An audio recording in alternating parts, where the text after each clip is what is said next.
One day, you will take your last breath, or say your last words. And when this day comes, what do you want to be remembered by? Saying, yeah, there's always going to be tomorrow. Or do you want to be, or do you want to live each and every day like it is a moment to be remembered? You see, the amount of effort we put in is what the world needs to focus on. It's the maximum effort that can change the world for better. One idea can improve the world. You have the opportunity to play this game of life. We need to appreciate each and every moment because many don't appreciate it until their time has passed. When you get knocked down, how do you alter your life? You can drag your body in this world as much as you feel is necessary, but the longer you stay down, the longer your body, the longer your spirit will wear. Gather yourself, take a deep breath, and stand up tall. That is where all of us can see the future bright ahead. Never back down from a challenge and quit when life hits you unexpectedly. Winning.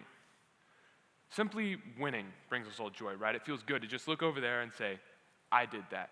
I accomplished that. Nick Saban is a living embodiment of winning. For those who don't know, Nick Saban was the head football coach for the University of Alabama. And he once closed an interview off by saying that we ourselves are entitled to nothing.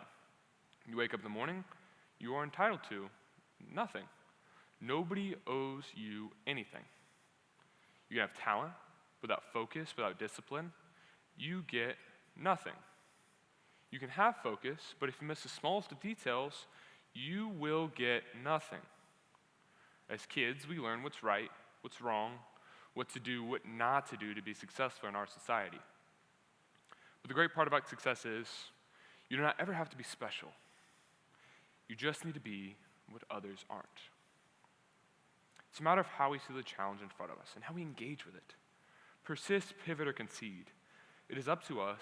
It is our choice every time. Now, Matthew McConaughey writes about this in his book titled Greenlights. And he makes an analogy that stuck with me, the green light in itself. Green means go. It means proceed. Green lights are what we strive for in life. Green lights are what we look for and to live a happy life.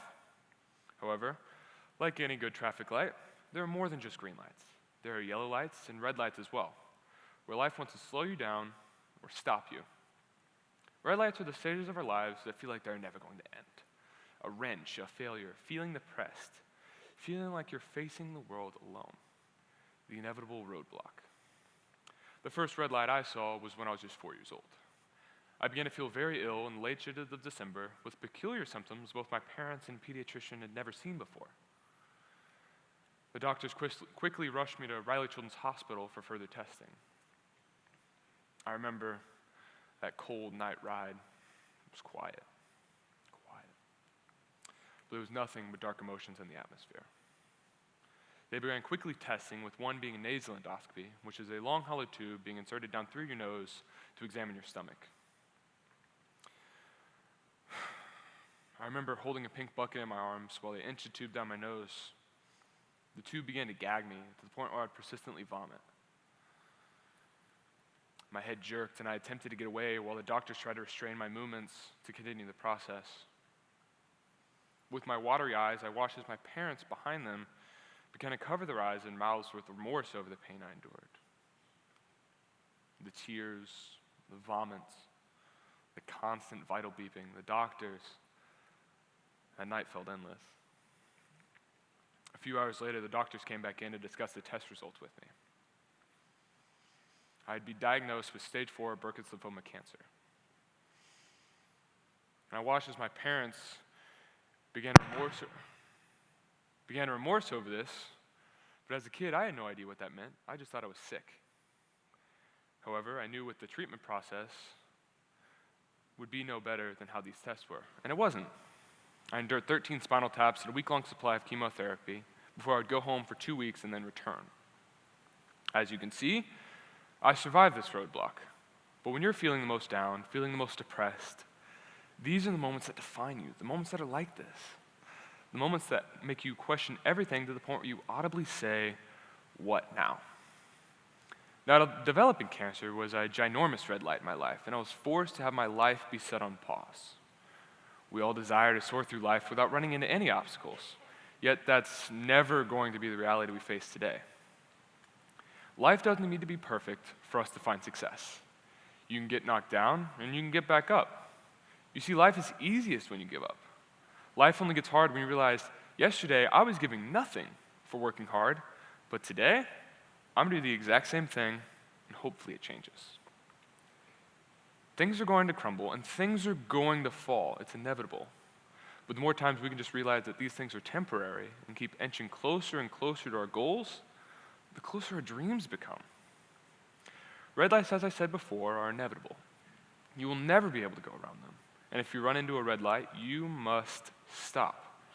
It is simply the world telling us no, and taking no hurts. It forces you where you don't want to be. But sometimes these red lights give us what we need rather than what we want. Did I want to stop at my red light? No. I was a happy 4-year-old kid. But through this long, drawn-out process, I learned humility, and the biggest lesson of them all. No matter how high you are in this world, the world can always bring you back down. Red lights do mean a lot, but they are temporary. Always remember your green light is coming, and you will be able to proceed through them momentarily. Yellow lights. We all encounter moments when driving when faced with a yellow light, and you ask ourselves, do I go, or should I slow down? Life often mirrors this uncertainty, where a challenging start can lead to an overwhelming feeling of facing the world alone. You may wonder what went wrong.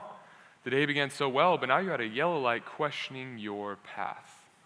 We all wake up, ready for work, ready for school, and you realize you overslept. Or the moments when you do wake up and you make that risky choice of shutting off your alarm, but then you're just like, 5 more minutes, please, 5 more minutes. These events can lead to uneventful turns. Your outfit wasn't quite right. Your car won't start. You forget something crucial.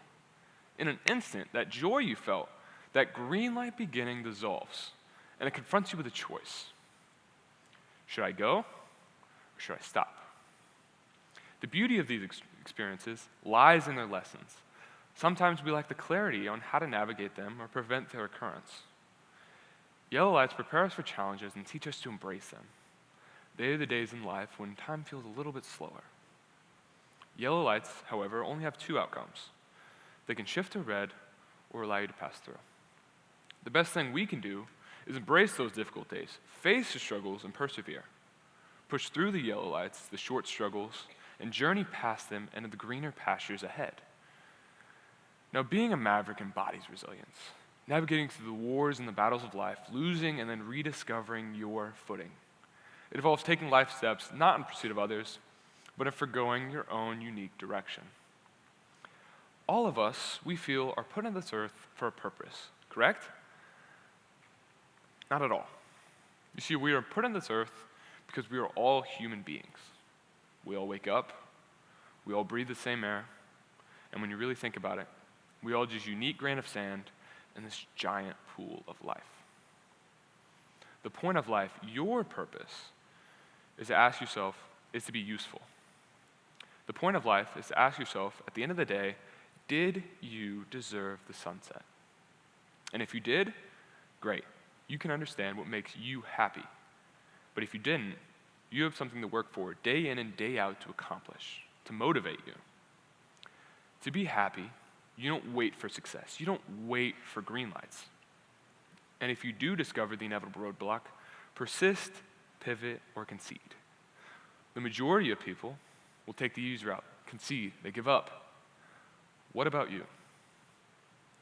Mavericks are those who go out, envision their dreams, and take them. You need to be the one to go out and take it. Grasp your dreams with both hands and make those red lights green. So that way in a year from now, only 365 days, it'll go by fast. And in that year, are you going to hold regret or are you going to hold pride? Living each and every day like it is a moment to be remembered will leave you with pride. It will leave you with a feeling of satisfaction. Living like this is living in the green lights. Now, Matthew McConaughey embodies this and gives us this quote encapsulating what I've already shared with you here today.